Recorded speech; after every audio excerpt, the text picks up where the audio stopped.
Jeff Bezos. And what is your claim to fame? I'm the founder of Amazon.com.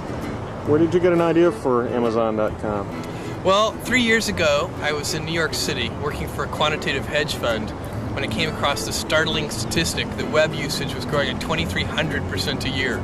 So I decided I would try and find a business plan that made sense in the context of that growth. And I picked books as the first best product to sell online, after making a list of like 20 different products that you might be able to sell. And books were great as the first best, because books are incredibly unusual in one respect, and that is that there are more items in the book category than there are items in any other category by far. Music is number 2. There are about 200,000 active music CDs at any given time. But in the book space, there are more than 3 million different books worldwide active and in print at any given time across all languages.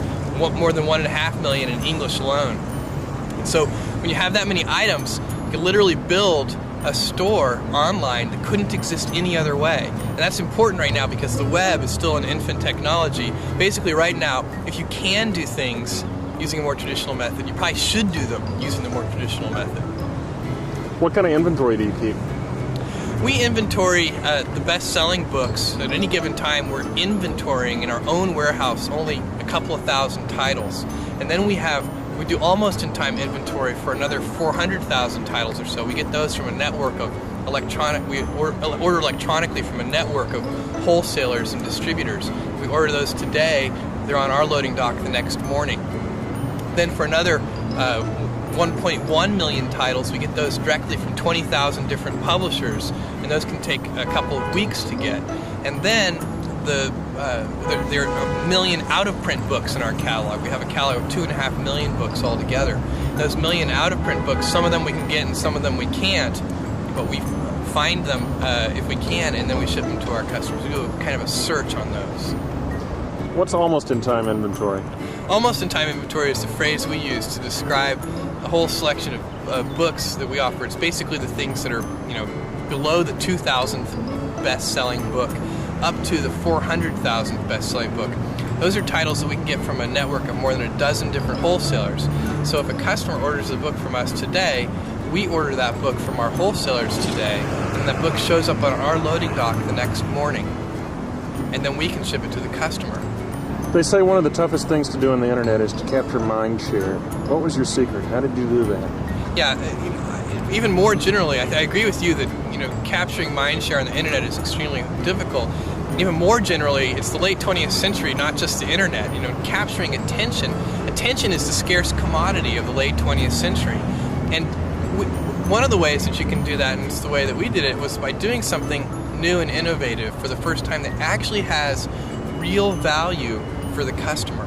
That's a hard thing to do, but if you do that, then newspapers will write about what you're doing, customers will tell other customers, and you'll get a huge sort of word-of-mouth fan-out, and that can really drive and accelerate businesses, and that's what happened with us. In the first year of opening Amazon.com to the public, we didn't do any paid advertising, and all of our growth was fueled by word-of-mouth and media exposure.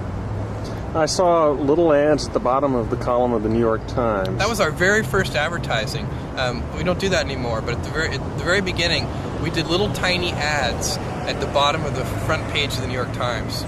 I thought that was very clever. It's sort of using a URL as a macro, because I read... That it expands. We're a bookstore, click here. Right. That's a great way to think of it.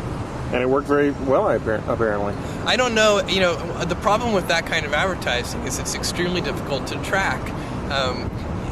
Put a different URL for every... That's the problem, is that you want people to start to learn your URL, so you don't want to actually use a different one. And it's very easy. One of the great things about online ads, we do advertising today in maybe 40 different, on different websites. We do banner ads. And that advertising is very easy to track in terms of knowing how effective it is. So we know for each piece of creative in each venue, not only how many click-throughs we get, but how many sell-throughs we get, and how many dollars of revenue it generates per ad dollar spent on that creative in that venue. And that is a sort of a marketer's nirvana in a certain sense. Well, it's an exciting place to be on the web right now. Oh, it absolutely is. I mean, it's just incredible. What's really incredible about this is that this is day one. This is the very beginning. This is the Kitty Hawk stage of electronic commerce. We're moving forward in so many different areas, and lots of different companies are as well.